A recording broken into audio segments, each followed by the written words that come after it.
जय हिंद दोस्तों, स्वागत है आपका अपने YouTube चैनल राम स्टडी 24 में। तो साथियों, आज का टॉपिक है हमारा क्रिया। तो इस टॉपिक में हम आपको क्रिया कराएंगे। देखिए साथियों, हमने अपने YouTube चैनल पर हिंदी व्याकरण से संबंधित वर्णमाला, संज्ञा, सर्वनाम और विशेषण की क्लासों को भी अपलोड कर दिया है। अगर आपने उनको नहीं देखा है तो हमारे चैनल पर हिंदी व्याकरण की प्लेलिस्ट को सर्च करके आप उन क्लासों को भी अवश्य देखें। बहुत ही आवश्यक क्लास हैं और आपके लिए बहुत ही इम्पोर्टेंट क्लास हो सकती हैं, क्योंकि देखिए कोई भी परीक्षा हो, जैसे यूपी पुलिस, एसएससी जीडी, लेखपाल, वीडियो और यूपी पैट या फिर कोई सी भी परीक्षा हो जिनमें हिंदी पूछी जाती है, तो वहाँ ये सभी टॉपिक अवश्य पूछे जाते हैं। तो चलिए शुरू करते हैं आज के अपनी इस क्लास को। और अगर साथी आप हमारे चैनल पर नए हैं तो प्लीज़ चैनल को अवश्य सब्सक्राइब करें, जिससे आपके लिए आने वाली सभी नोटिफिकेशन का वीडियो तुरंत मिल सके। आप बेल आइकन को भी प्रेस कर लेना। तो चलिए अपने टॉपिक को शुरू करते हैं। हमारा टॉपिक है क्रिया। तो चलिए क्रिया को देखिए यहाँ से पढ़ते हैं। क्रिया की परिभाषा क्या होती है? किसी कार्य का करना या होना पाया जाता है उसे क्रिया कहते हैं। ठीक है, यहाँ किसी कार्य का करना या होना पाया जाए, वहाँ हमारी क्या होती है? क्रिया। देखिए संस्कृत में क्रिया को धातु कहते हैं। संस्कृत में क्या कहते हैं? क्रिया को धातु। तो उस धातु के साथ ना प्रत्यय, यहाँ देखिए ना प्रत्यय लगाने से क्रिया बन जाती है। ठीक है ना, क्रिया बन जाती है। कौन सा प्रत्यय लगाने से? ना प्रत्यय। यहाँ पर समझिए, जैसे खेल तो है एक धातु और उसके साथ ना लगाने से बनेगी क्रिया खेलना। ठीक है ना, ये जो क्रिया है ये बनेगी खेलना। अब देखिए ये चल तो है धातु और ना है प्रत्यय, इस ना प्रत्यय के लगाने से बन गया ये चलना। अब देखिए नीचे ये पढ़ है धातु और ना है प्रत्यय, इस ना प्रत्यय लगाने से बनेगी क्रिया पढ़ना। ठीक है, समझ में आया होगा। तो कहने का मतलब है जो मूल धातु होते हैं उनके साथ ना प्रत्यय लगाने से जो शब्द बनता है उसको ही हम क्रिया कहते हैं। अब आइए आगे चलते हैं। क्रिया शब्द का अर्थ है करना या होना। हमने यहाँ से पता किया कि क्रिया शब्द का अर्थ ही करना या होना होता है। आइए आगे चलते हैं। अब हम देखते हैं कर्म के आधार पर क्रिया के दो भेद होते हैं। तो कर्म के आधार पर क्रिया के भेद हम देखेंगे कि कितने भेद होते हैं? दो भेद होते हैं। तो पहला कौन सा भेद होता है? देखिए समझिए, अकर्मक क्रिया, और दूसरा भेद होता है सकर्मक क्रिया। यानी जिस क्रिया में कर्म की प्रधानता नहीं होगी वहाँ होगा अकर्मक क्रिया, और जहाँ कर्म की प्रधानता होगी वहाँ होगी सकर्मक क्रिया। आइए एक एक क्रिया को बारीकी से समझते हैं। तो पहले हम अकर्मक क्रिया के बारे में समझते हैं। अकर्मक क्रिया क्या होती है? तो देखिए अकर्मक क्रिया को कैसे पढ़ते हैं कि जिस वाक्य में क्रिया का सीधा प्रभाव कर्ता पर पड़ता है, यानी जो अकर्मक होती है ना, या इसका मतलब है जिसमें कर्म का कोई प्रधानता नहीं होगी, वहाँ किसकी प्रधानता होगी? वहाँ कर्ता की प्रधानता होगी। ठीक है, कर्ता पर सीधा प्रभाव कर्ता पर पड़ता है, उस वाक्य में कर्म नहीं रहता, कर्म होता ही नहीं, कर्म के बिना ही भाव स्पष्ट हो जाता है, उसे क्या कहते हैं? उसे हम अकर्मक क्रिया कहते हैं। समझ में आया? यानी जिस वाक्य में क्रिया का सीधा प्रभाव कर्ता पर पड़े वहाँ कर्म हो ही ना। ठीक है, और बिना कर्म के ही हमारा भाव स्पष्ट हो जाए, वहाँ अकर्मक क्रिया होगी। एग्जाम्पल से समझते हैं। बालक दौड़ता है, तो यहाँ देखिए कोई कर्म नहीं है, बालक सीधा क्या कर रहा है? दौड़ रहा है, बालक दौड़ रहा है। ठीक है, अब देखिए आगे इस उदाहरण से समझिए। सूरज उगता है, यहाँ भी कोई कर्म नहीं है, तो ये क्या है? सकर्मक क्रिया है, अकर्मक क्रिया है, सॉरी सभी। यहाँ देखिए बच्चा रोता है, यहाँ भी कोई कर्म नहीं है, तो ये अकर्मक क्रिया है। पक्षी आसमान में उड़ता है, तो यहाँ भी कोई कर्म नहीं है। ठीक है ना, अभी आपको समझाएंगे, आपको लग रहा होगा यहाँ कर्म है, यहाँ कोई भी कर्म नहीं है, क्योंकि इनको पहचानने का एक तरीका होता है, क्या और कौन लगाने से। अभी आपको आगे हम बताएंगे, उनसे आपको अच्छी तरह समझ में आ जाएगा। तो चलिए और देखते हैं क्रिया के बारे में क्या लिखा हुआ है। तो यहाँ देखिए निम्न क्रिया क्या होती हैं? सदैव, ये सदैव अकर्मक क्रियाएं होती हैं। कौन सी क्रिया कर्मक होती हैं सदैव? तो इनको आपको समझ लेना है, पढ़ना है। जैसे तैरना, यानी किसी तालाब में तैरते हैं तो वो एकदम से हमारी अकर्मक होती है, और उड़ना, नहाना, सोना, जागना, रोना, टहलना, भागना, दौड़ना भी हमारी अकर्मक क्रिया होती है। जैसे हम उससे क्वेश्चन करें क्या और कौन से निकालते हैं, अगर क्या का उत्तर आ जाए वहाँ सकर्मक क्रिया होती है। अगर हम इसके साथ दौड़ करें राजू दौड़ता है, तो अगर राजू से हम कहें राजू क्या दौड़ता है, तो कोई उत्तर निकल के नहीं आएगा। इसीलिए इन सभी क्रियाओं के साथ आप क्या लगा सकते हैं, जैसे चमकना, थूकना, छींकना, खांसना, नाचना, हंसना, बोलना, उगना आदि सभी क्रिया क्या होती है, हमारी अकर्मक क्रिया होती हैं। अकर्मक, ध्यान रखना, सभी अकर्मक की क्रिया होती हैं। तो आइए, अब हमने अकर्मक क्रिया को स्पष्ट कर लिया है, अब चलते हैं सकर्मक क्रिया की ओर। यहाँ हम पढ़ेंगे सकर्मक क्रिया के बारे में। जो दो भेद थे ना, एक अकर्मक और एक सकर्मक। आइए, सकर्मक क्रिया क्या होती है, जब वाक्य में क्रिया का सीधा प्रभाव कर्म पर पड़ता है, किस पर, कर्म पर, तथा कर्ता पर नहीं पड़ता। यहाँ कर्ता पर नहीं पड़ता, ठीक है, ध्यान रखना। और वाक्य में कर्म रहता है, क्या रहता है, कर्म, इसको भी ध्यान रखना, वाक्य में कर्म रहता है। कर्म के बिना भाव स्पष्ट नहीं होता। कर्म के बिना भाव स्पष्ट ही नहीं होगा, उसे हम क्या कहते हैं, सकर्मक क्रिया कहते हैं। समझ में आया ना। यानी जहाँ क्रिया का सीधा प्रभाव कर्म पर पड़े और कर्ता पर नहीं पड़ता, वहाँ कर्ता होता ही नहीं, यानी होता तो है लेकिन प्रभाव नहीं पड़ता, और स्पष्ट जो है भाव नहीं होता बिना कर्म के, और वही हमारी सकर्मक क्रिया होती है। एग्जाम्पल से समझते हैं, मोहन दूध पीता है, तो मोहन दूध पीता है, यहाँ स्पष्ट ही नहीं कर सकते बिना कर्म के कि यहाँ क्या है, तो मोहन दूध पीता है, तो यहाँ कौन सी क्रिया है, हमारी सकर्मक क्रिया। यहाँ देखिए, मोहन साइकिल चलाता है, ठीक है, तो यहाँ भी ये जो साइकिल है ये कर्म है, यहाँ दूध है ये कर्म है। और यहाँ देखिए, राधा खाना बनाती है, तो राधा क्या बनाती है, खाना।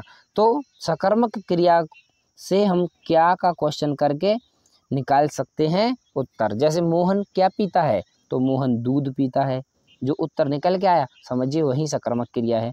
जैसे मोहन क्या चलाता है, साइकिल चलाता है, राधा क्या बनाती है, खाना बनाती है।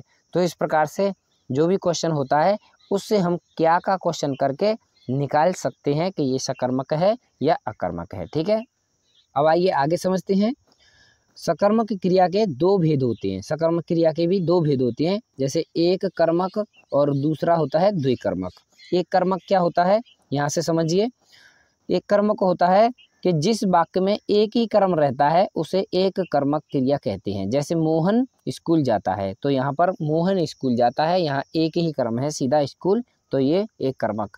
सीता पुस्तक पढ़ती है, तो यहाँ एक ही कर्म है, पुस्तक, तो यहाँ पर भी हमारा एक ही कर्मक क्रिया होगी। आइए अब द्विकर्मक क्रिया के बारे में देखते हैं।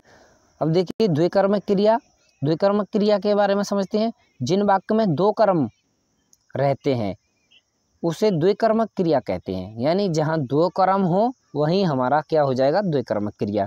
जैसे यहाँ से समझिए, अध्यापक जी छात्रों को भूगोल पढ़ा रहे हैं, तो देखिए द्विकर्मक है, यहाँ दो कर्म हैं, छात्रों को और यहाँ पर भूगोल, दोनों कर्म ही है, ये छात्र और भूगोल, यह अध्यापक का कर्म है छात्रों को भूगोल पढ़ाना, तो ये कर्म है। अब देखिए दूसरा क्या है, माँ बच्चों को दूध पिला रही है, तो यहाँ पर भी द्वय कर्म है। देखिए बच्चों को और ये दूध पिलाना, यानी दूध, ये द्वय कर्म है हमारे क्या, इस वाक्य में। अब देखिए आगे समझिए, मालिक ने नौकर को पानी दिया, तो ये नौकर और पानी दोनों कर्म हैं, इसीलिए यहाँ द्वय कर्मक। और देखिए, तुम गाय को चारा खिलाओ, तो ये गाय और ये चारा, ये दोनों कर्म हैं, तो ये द्विकर्मक। मैंने कल्पना को मीनार दिखाई, तो कल्पना को और मीनार, यही हमारे दो कर्म हैं, तो इसीलिए यहाँ द्विकर्मक क्रिया होगी। अब देखिए, द्विकर्मक क्रिया की पहचान समझाते हैं आपको कि इसकी पहचान आप किस प्रकार से कर सकते हैं। तो इसमें प्रथम कर्म तो सजीव रहेगा और द्वितीय कर्म निर्जीव रहेगा। यानी प्रथम कर्म गौण रहता है और द्वितीय कर्म प्रधान रहता है। तो प्रथम कर्म क्या बताया मैंने, सजीव, और द्वितीय कर्म निर्जीव। तो देखिए समझिए उदाहरण से, तो देखिए ये हैं हमारे उदाहरण। यहाँ से देखिए, प्रथम कर्म सजीव बताया ना, तो किसी भी एग्जाम्पल को उठा लीजिए। तो यहाँ से उठा लेते हैं, मालिक ने नौकर को पानी दिया, तो ये जो प्रथम क्रम है ये तो है हमारा क्या, सजीव, और द्वितीय क्रम है ये हमारा है निर्जीव। ठीक है, तो इस प्रकार से हम जो है द्विकर्मक क्रिया को पहचान सकते हैं कि ये द्विकर्मक क्रिया है या नहीं है। अभी जो कन्फ्यूजिंग आपके मन में चल रहा था कि सकर्मक क्रिया और अकर्मक क्रिया की पहचान किस प्रकार से करेंगे, तो इससे हमें स्पष्ट हो जाएगा कि सकर्मक क्रिया और अकर्मक क्रिया की पहचान किस प्रकार से होगी। तो देखिए, क्रिया को पहचानने के लिए क्रिया के साथ दो काल्पनिक प्रश्न करेंगे। ये दो काल्पनिक प्रश्न होंगे, इनसे वैसे कोई संबंध नहीं होगा, लेकिन काल्पनिक क्वेश्चन है, बहुत ही इंपॉर्टेंट है। देखिए, कौन तथा क्या, इन शब्दों से हम दो काल्पनिक क्वेश्चन करेंगे। यदि वाक्य में कौन का अलग उत्तर आता है और क्या का अलग उत्तर आता है, तो वहाँ क्या है, हमारा सकर्मक क्रिया होगी। यानी कौन का अलग उत्तर आएगा और क्या का अलग उत्तर आएगा, इन दोनों का अलग अलग उत्तर आएगा, तो वहाँ कौन सी क्रिया होगी, सकर्मक। ध्यान रखना है, वहाँ हमारी सकर्मक क्रिया होगी। दोनों का अलग अलग उत्तर आए तो वहाँ सकर्मक क्रिया। जैसे एग्जाम्पल से समझते हैं, ये है हमारा एग्जाम्पल। एग्जाम्पल क्या है हमारा, तो देखिए एग्जाम्पल ये है, राम पत्र लिखता है। तो राम पत्र लिखता है, ये तो हो गया एग्जाम्पल। अब समझिए, इनसे प्रश्न करिए। तो राम पत्र लिखता है, इससे प्रश्न करेंगे तो कौन लिखता है, तो यहाँ पता चला राम लिखता है। तो यहाँ से कौन लिखता है तो पता चलेगा ना, राम लिखता है।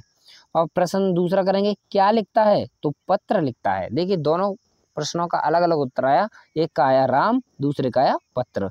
तो यहाँ दोनों का अलग अलग उत्तर आए, वही क्या होती है, हमारी सकर्मक क्रिया होती है। इस प्रकार से हम सकर्मक क्रिया को पहचान सकते हैं। आइए आगे चलते हैं। हम अब अकर्मक क्रिया के बारे में भी समझते हैं कि अकर्मक क्रिया को हम कैसे पहचान सकते हैं। तो देखिए, यदि वाक्य में कौन का उत्तर तो मिल जाए परंतु क्या का उत्तर नहीं मिले, उसे अकर्मक क्रिया कहते हैं। ठीक है ना, ध्यान रखना कि जहाँ क्या का उत्तर तो हमको, कौन का उत्तर तो मिल जाए, क्योंकि कौन करेंगे ना तो कौन कर्ता निकल के आएगा सीधा, और क्या का उत्तर नहीं मिले, क्या का उत्तर नहीं मिलेगा, ध्यान रखना, वहाँ क्या होगा, हमारा अकर्मक क्रिया होगी। और समझिए, कौन का उत्तर कर्ता आता है और क्या का उत्तर कर्म आता है। पता है ना कि कौन का उत्तर तो कर्ता आता है और क्या का उत्तर आता है कर्म। तो कौन का उत्तर आ जाए उसको हम क्या का उत्तर नहीं मानेंगे। ठीक है, कौन का उत्तर अगर आ जाए तो उसको क्या का उत्तर नहीं मानेंगे। तो यहाँ से समझिए, हम इस पे क्वेश्चन करते हैं, पक्षी आसमान में उड़ता है। अभी ऊपर जो उदाहरण दिया था ये यही उदाहरण था, मैं आपको समझाना चाह रहा कि यहाँ आपको अच्छी तरह क्लियर कर देंगे। तो पक्षी आकाश में उड़ता है। अब देखिए, यहाँ क्वेश्चन करिए कि कौन उड़ता है, तो कौन उड़ता है, यहाँ आपको पता चला पक्षी उड़ता है। लेकिन यहाँ समझिए, क्या उड़ता है, तो यहाँ से पता नहीं चलेगा कि क्या उड़ता है। अगर आप समझ रहे थे ना पहले कि आसमान ये कर्म है, इसीलिए हम यहाँ इसको सकर्मक मान ले, तो यहाँ कर्म नहीं है ये आसमान। यहाँ हम प्रश्न करेंगे कि पक्षी, यहाँ प्रश्न करेंगे क्या उड़ता है, तो यहाँ हमें उत्तर नहीं निकल के आएगा कि क्या उड़ता है क्या नहीं उड़ता है। तो ये देखिए, हमारा उत्तर खाली रह जाएगा। जहाँ हमारा क्या है कि क्या का उत्तर ना निकले, वहाँ हमारा अकर्मक क्रिया होती है। बिल्कुल समझ में आया होगा, अकर्मक क्रिया। चलिए आगे चलते हैं।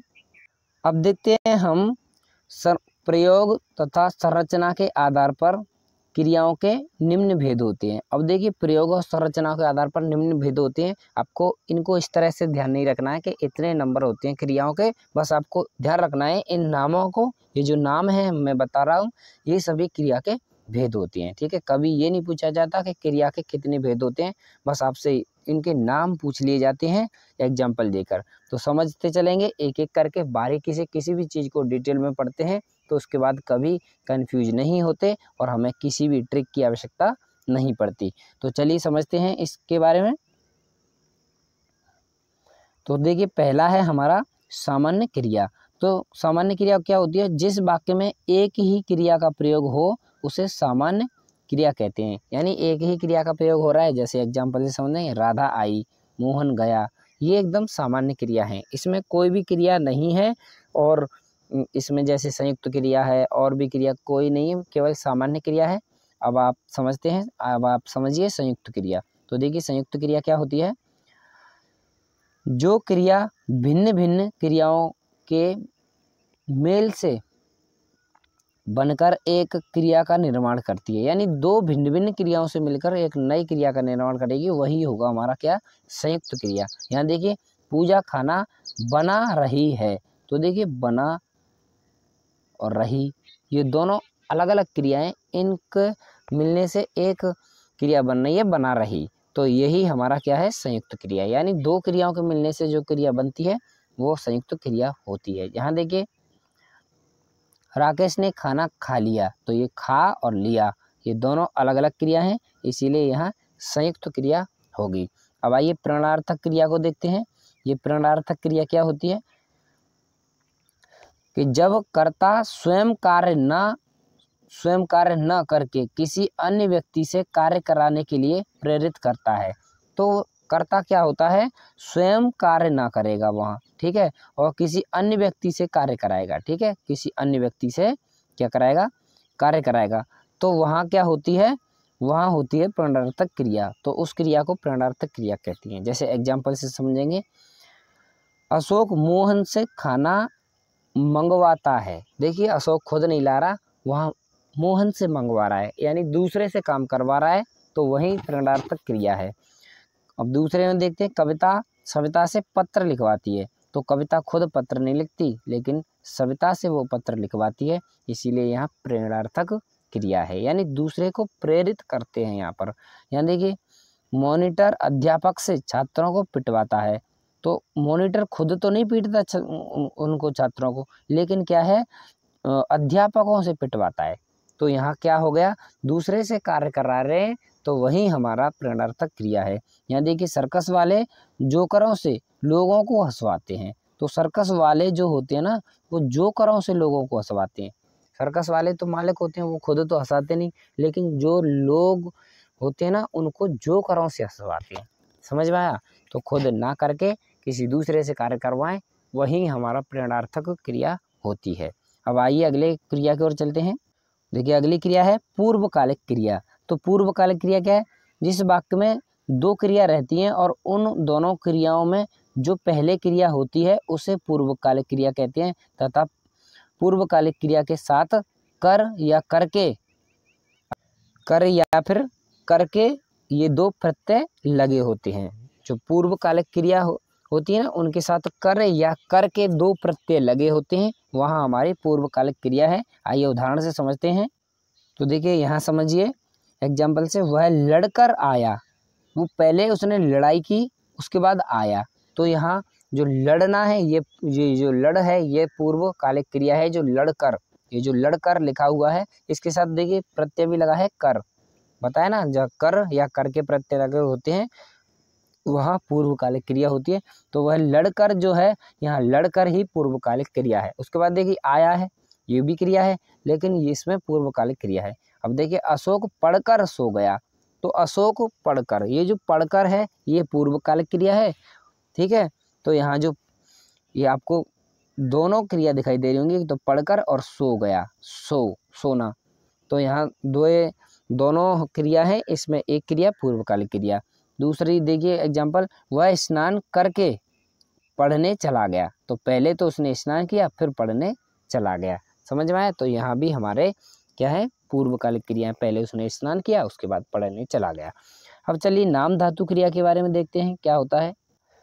नाम धातु क्रिया देखिए, जो क्रिया संज्ञा, सर्वनाम तथा विशेषण से बनती है उसे नाम धातु क्रिया कहते हैं। यानी कौन सी क्रिया, वो क्रिया संज्ञा से, सर्वनाम से और विशेषण से बने, तो उसे ही हम नाम धातु क्रिया कहते हैं। यहाँ देखिए संज्ञा शब्दों से बनने वाली क्रिया, तो रंग से बन गया रंगना, लाज से बन गया लजाना, और दुख से बन गया क्या, दुखाना। तो यहाँ हमारी संज्ञाओं से मिलके बने हैं। अब देखिए सर्वनामों से मिलके बनते हैं, उनको देख लेते हैं। तो सर्वनाम शब्दों से देखिए किस प्रकार से मिलके बनते हैं। सर्वनाम शब्दों से जैसे अपना सर्वनाम शब्द है, उससे बन गया अपनाना, और मैं से बन गया मिमियाना, ये सर्वनाम शब्द हैं। अब विशेषण शब्दों से भी बनते हैं क्रिया, तो नरम से नरमाना, गरम से गरमाना, हमने आपको बताया ना, जिससे हमें किसी चीज़ की विशेषता पता चले। तो यहाँ ये गर्म शब्द है, ये नरम शब्द है, ये विशेषण है, ठीक है। अब देखिए चिकना से चिकनाना, चिकना से क्या बन गया, चिकनाना। अब सजाती क्रिया के बारे में भी समझते हैं।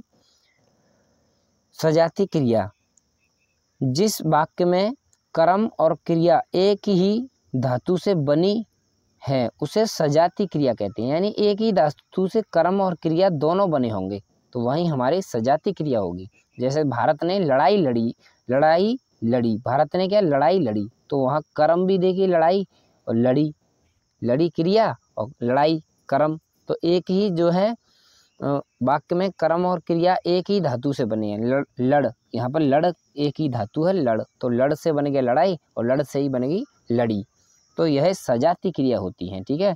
ऐसी क्रिया क्या होती हैं, सजाती क्रिया होती हैं, भूलना नहीं है। आइए कृदंत क्रिया के बारे में समझते हैं। ये कृदंत क्रिया क्या होती हैं कि जिन क्रिया शब्दों के साथ प्रत्यय जोड़ देते हैं उसे कृदंत क्रिया कहते हैं। तो कृदंत क्रिया क्या होती है, जिनके साथ हम प्रत्यय जोड़ देते हैं। चलिए देखिए कौन सी कृदंत क्रिया है। जैसे चल, चल से बन गया चलना, ठीक है, यहाँ पर भी हमने प्रत्यय जोड़ा।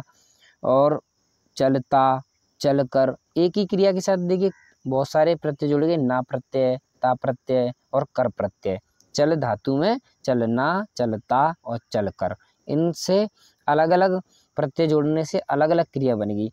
क्रिया के रूप अलग अलग हो गए। देखिए अब यहाँ देखिए लिख, लिख में जोड़ते हैं लिखना, लिखता, ठीक है, और लिख कर, ये जो इस प्रकार से जोड़ते हैं ये होती है हमारी कृदंत क्रिया।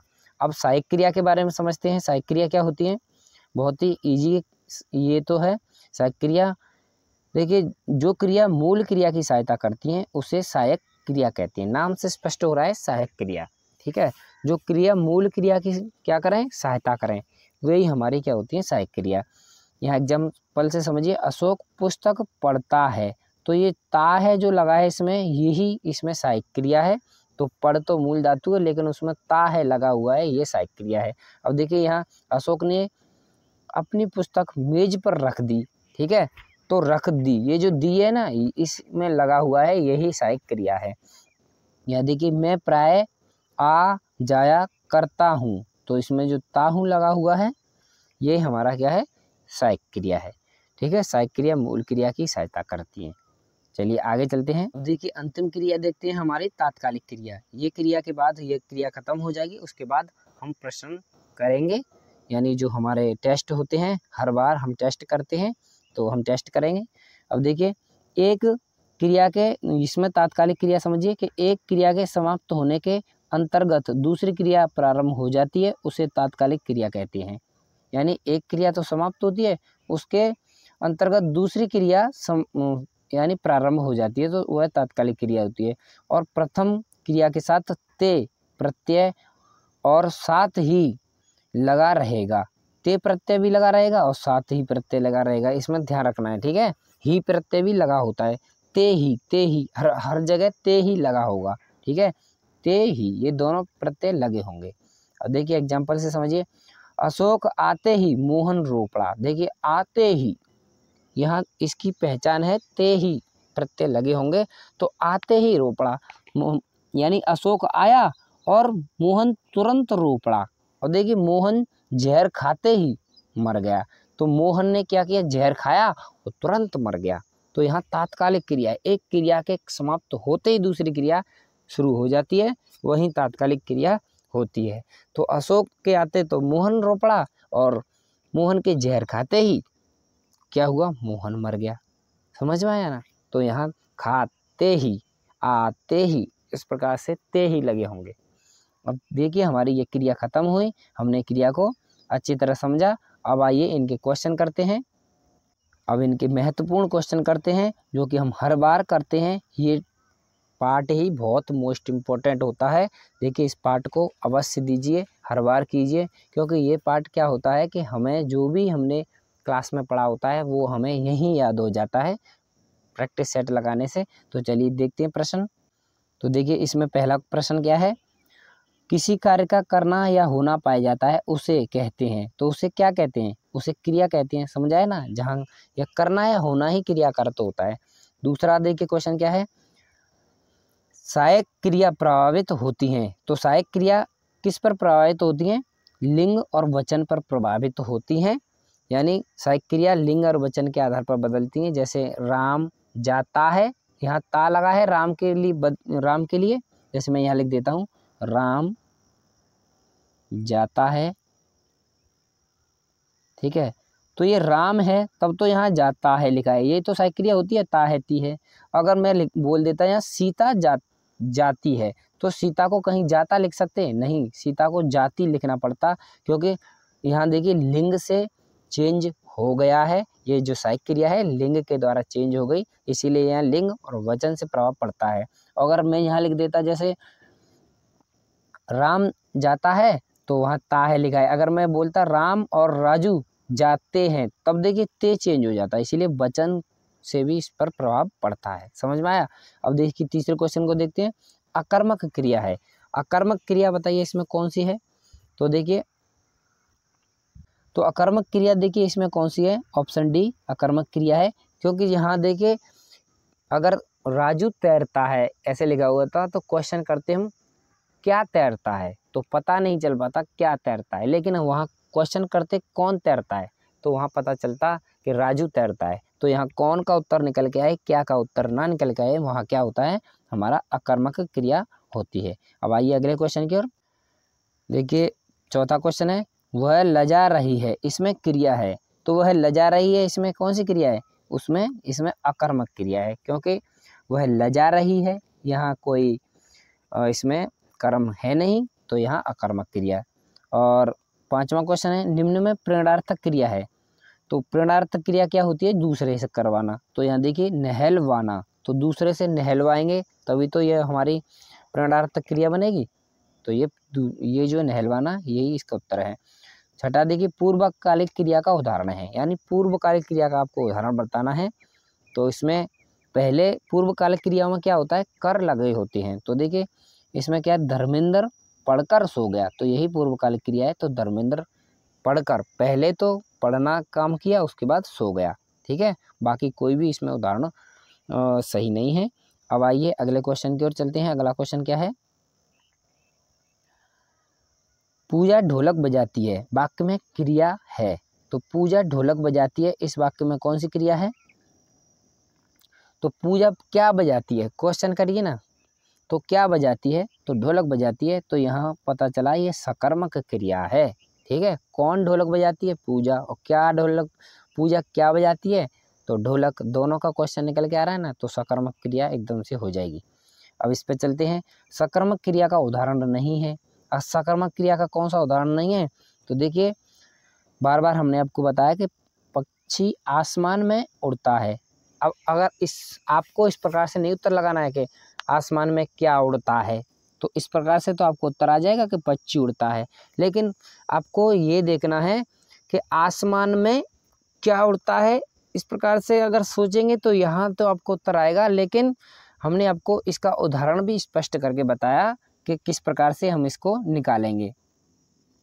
तो इस तरह निकालेंगे, जैसे कौन उड़ता है पता चला, लेकिन पक्षी के बारे में समझेंगे, पक्षी क्या उड़ता है, क्वेश्चन नहीं निकल के आएगा, ठीक है। तो यहाँ हमारा क्या हो जाएगा, ये अकर्मक क्रिया का, और यह कर्मक क्रिया का उदाहरण हो जाएगा, सकर्मक क्रिया का नहीं होगा। अब आइए इस पर चलते हैं। अकर्मक क्रिया का उदाहरण नहीं है, फिर से अकर्मक क्रिया का उदाहरण नहीं है, तो ये आपको बताना है। तो देखिए इसका जवाब क्या हो जाएगा, तो इसमें कर्म होगा। यहाँ देखिए राधा खाना बनाती है, तो यहाँ आपको स्पष्ट हो रहा है ना कि राधा खाना बना रही है, तो ये कर्म है। बाकी के साथ देखिए नहीं है। पूजा रोती है, क्या रोती है पता नहीं। अशोक हंसता है, क्या हंसता है पता नहीं। सूर्य चमकता है, क्या चमकता है, ठीक है। कौन चमकता है ये पता चला, लेकिन क्या चमकता है, कौन के क्वेश्चन को हम क्या नहीं समझेंगे, पहले ही आपको वहाँ बताया था कि कौन के क्वेश्चन को क्या नहीं समझेंगे, ठीक है ना। अगर कौन का उत्तर निकल आया तो फिर उसको क्या नहीं समझेंगे। चलिए आइए अगले क्वेश्चन की ओर चलते हैं। अगला क्वेश्चन है, तो देखिए फिर से आपसे क्वेश्चन किया जा रहा है कि अकर्मक क्रिया नहीं है, तो अकर्मक क्रिया क्या नहीं है इसमें? अकर्मक क्रिया नहीं है हमारी खाता, ठीक है। बाकी सभी अकर्मक क्रिया हैं, जैसे जागना, उड़ना, उगना। आपको जो हमने उदाहरण बताए थे उन सब में ये जो है कर्मक क्रिया के उदाहरण में थे, लेकिन यहाँ खाता है, यहाँ तो पता चल जाएगा कि खाना खाता है। ठीक है, अब आइए 11वें क्वेश्चन की ओर चलते हैं। 11वां क्वेश्चन क्या कह रहा है कि द्विकर्मक क्रिया का उदाहरण। तो द्विकर्मक क्रिया का उदाहरण क्या है, वहाँ हमारे दो कर्म होंगे। तो देखिए इसका ऑप्शन सी सही हो जाएगा। अध्यापक जी छात्रों को हिंदी पढ़ा रहे हैं। तो यहाँ पर छात्रों को और हिंदी ये दोनों कर्म हैं, इसीलिए यहाँ द्विकर्मक क्रिया है। अब देखिए संयुक्त क्रिया का उदाहरण नहीं है। संयुक्त क्रिया का उदाहरण कौन सा नहीं है, तो इसका जो ऑप्शन डी है यही है हमारा संयुक्त क्रिया का उदाहरण नहीं है। पूजा स्कूल जाती है। बाकी देखिए यहाँ पर संयुक्त क्रियाएं उड़ा करती है, ठीक है, खाना खा लिया और कूद पड़ा, ये जो संयुक्त क्रिया होती हैं दो क्रियाओं से मिलकर बनती हैं, तो वहाँ संयुक्त क्रिया होती है, बाकी यहाँ नहीं है संयुक्त क्रिया। आइए अगले क्वेश्चन की ओर। अब देखिए 13वां क्वेश्चन है, निम्न में से प्रेरणार्थक क्रिया है। तो प्रेरणार्थक क्रिया क्या होती है, दूसरे से काम करवाना। तो ऑप्शन है पूजा राधा से पत्र पढ़वाती है, तो यही तो है, दूसरे से काम करवा रहे हैं, तो यही है बस। मोहन खाना बना लिया, मोहन ने खाना यहाँ नहीं होगा, मुझे पढ़ने दो यहाँ भी नहीं, और इनमें से कोई तो हो ही नहीं सकता। आइए अगले क्वेश्चन की ओर। नाम धातु क्रिया नहीं है। तो नाम धातु क्रिया कौन सी नहीं है आपको बताना है।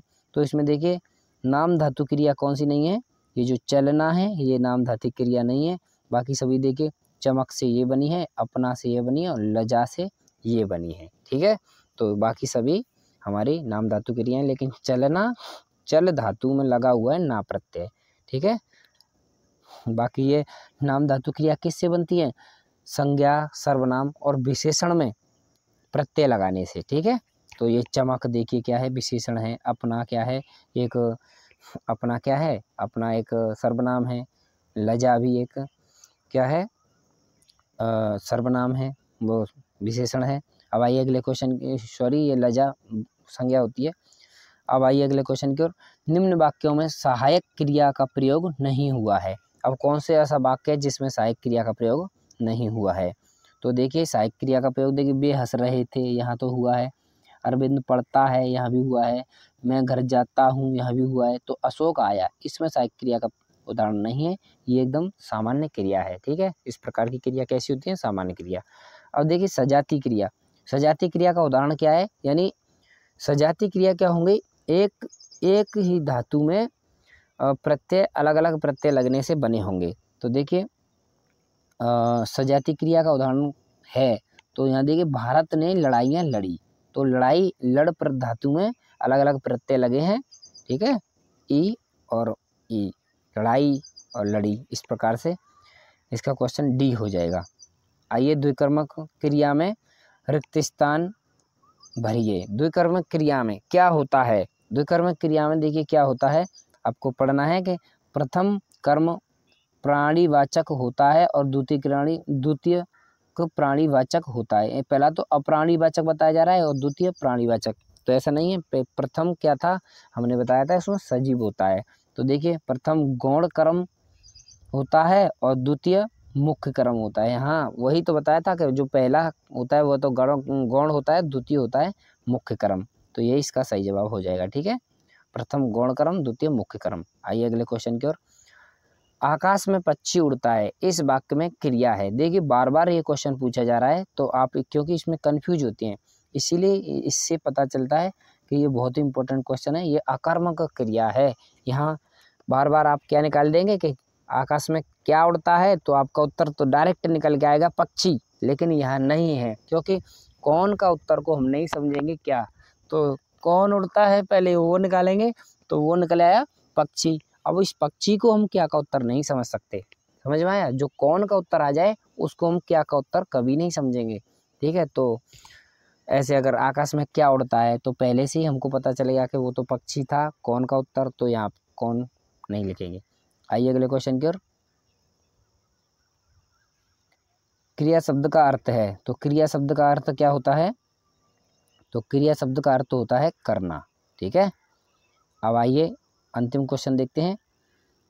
ये दो क्वेश्चन है। द्वितीय क्रिया में कौन सा कर्म प्रधान होता है, तो द्वितीय क्रिया में कौन सा कर्म प्रधान होता है, तो इसमें क्या होता है, द्वितीय क्रिया में अप्राणी वाचक, क्योंकि इसमें अप्राणीवाचक होता है, यानी जो द्वितीय कर्म में कौन सा कर्म प्रधान होता है, यानी जो अंत वाला होता है वही। अब देखते हैं 21वां क्वेश्चन और अंतिम क्वेश्चन है, राम रोटी बनाता है। तो राम रोटी बनाता है, इसमें कौन सी क्रिया है? तो बताइए क्या बनाता है राम? यह पता चला ना, रोटी, लेकिन कौन बनाता है? तो राम बनाता है। दोनों का अलग अलग उत्तर आ रहा है, इसीलिए यहाँ सकर्मक क्रिया का उदाहरण होगा। तो साथी यही हमारी क्रिया की क्लास थी और हमने इसमें टेस्ट भी किया। आपको ये क्रिया की क्लास कैसी लगी? आप कमेंट बॉक्स में अवश्य अपना रिस्पॉन्स बताएं। देखिए आप अवश्य बताया करें और वीडियो को लाइक भी किया करें, जिससे हमें एक मोटिवेशन मिलता है, जिससे हम आगे वीडियो बनाने के लिए प्रेरित होते हैं। तो साथी कभी भूलें ना हमारे इस एक लाइक को, अवश्य लाइक करें। बाकी आप सभी वीडियो पर लाइक करते हैं, जो छोटे मोटे जो रील्स डालते रहते हैं उन पर तो लाखों लाइक आ जाते हैं, लेकिन कभी अपने इस प्रकार की वीडियो पर लाइक करके देखा है? तो देखिए एक अलग से ही खुशी मिलती है आपको। तो एक लाइक अवश्य करें और अगर आप हमारे चैनल पर नए हैं तो प्लीज़ चैनल को अवश्य सब्सक्राइब करें। धन्यवाद। अगली वीडियो जल्दी आ सकती है। जय हिंद, वंदे मातरम। धन्यवाद।